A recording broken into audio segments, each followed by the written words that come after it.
145 కోట్ల జనాభా కలిగినటువంటి భారతదేశంకి 35వ స్థానమో 37వ స్థానమో ఒలింపిక్స్. ప్రతిసారి క్రీడలు జరిగినప్పుడల్లా ఇదే మాట్లాడుకుంటుంటాం. కానీ లోపం ప్రజల్లో ఉంది, దాన్ని సరిచేయలేని ప్రభుత్వాల్లో ఉంది, ఇద్దరి దగ్గర ఉంది.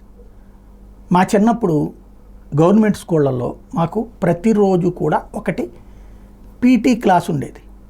అంటే ఒక పీరియడ్ టోటల్గా 6 పీరియడ్లు మాత్రం సబ్జెక్టులు ఉండేది. వారంలో 5 రోజుల పాటు స్పోర్ట్స్ పీరియడ్ ఉండేది. ఒక రోజు పాటు క్రాఫ్ట్ పీరియడ్ ఉండేది. క్రాఫ్ట్ అంటే ఈ నవారు నేయించడము అట్లాంటివి చేయించేవాళ్ళు మాతో.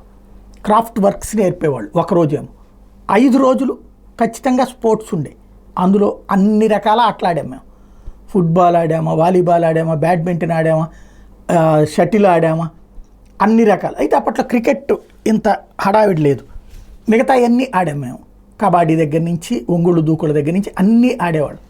అట్లాంటిది అలవాటు. అంటే అలాగని ఛాంపియన్స్ అయిపోయాం అందరూ, బట్ దాంట్లో సక్సెస్ అయిన వాళ్ళు ఆ తర్వాత నెక్స్ట్ స్టెప్కి వెళ్ళినటువంటి వాళ్ళు ఉన్నారు. ఒక ఆటల గురించిన అవగాహన ఉండేది. ఇప్పుడు కార్పొరేట్ విద్యా వ్యవస్థలు వచ్చిన తర్వాత కేవలం బట్టియం చదువులు తప్ప ఏ కార్పొరేట్ విద్యా సంస్థలో ఇది నేర్పరు. ఓన్లీ క్రీడాకారులు మాత్రమే తమ బిడ్డల్ని తీసుకొచ్చి స్టేడియాల్లో కూర్చోబెట్టి నేర్పించి ఇటు పక్కన మళ్ళీ వాళ్ళు కూడా కార్పొరేట్ విద్యా సంస్థలు తమ బిడ్డల్ని చదివిస్తారు. ఇద్దరి మధ్యన అనుసంధానం చేస్తా జాగ్రత్తగా తీసుకుపోతూ ఉంటారు ప్రైవేట్ విద్యా సంస్థలు. దానికోసం ఆ స్కూల్ మేనేజ్మెంట్లను బతిలాడుకోవాలన్నమాట. ఓవరాల్గా ప్రభుత్వపు పాఠశాలల్లో, ప్రభుత్వపు కళాశాలల్లోనూ స్పోర్ట్స్ కరువు అయిపోయింది. అదే సందర్భంలో ప్రైవేట్ వాటిట్లో అయితే అసలు లేనే లేదు. 100కి 80 మంది 80% ప్రైవేటే. ఆ 20% వాటి ప్రభుత్వం వాటిట్లో కూడా ప్రోత్సాహం కరువు.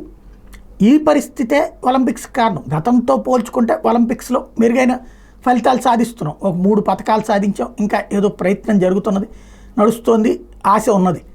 బట్ ఓవరాల్గా చూస్తే అంతకుముందు కంటే ఎక్కువ కాదు చూడాల్సింది. మన జనాభా చైనా నెంబర్ 1 ఉంది, పథకాల్లో కూడా నెంబర్ 1 ఉంది. అక్కడ స్పోర్ట్స్ని ప్రోత్సహిస్తున్నారు.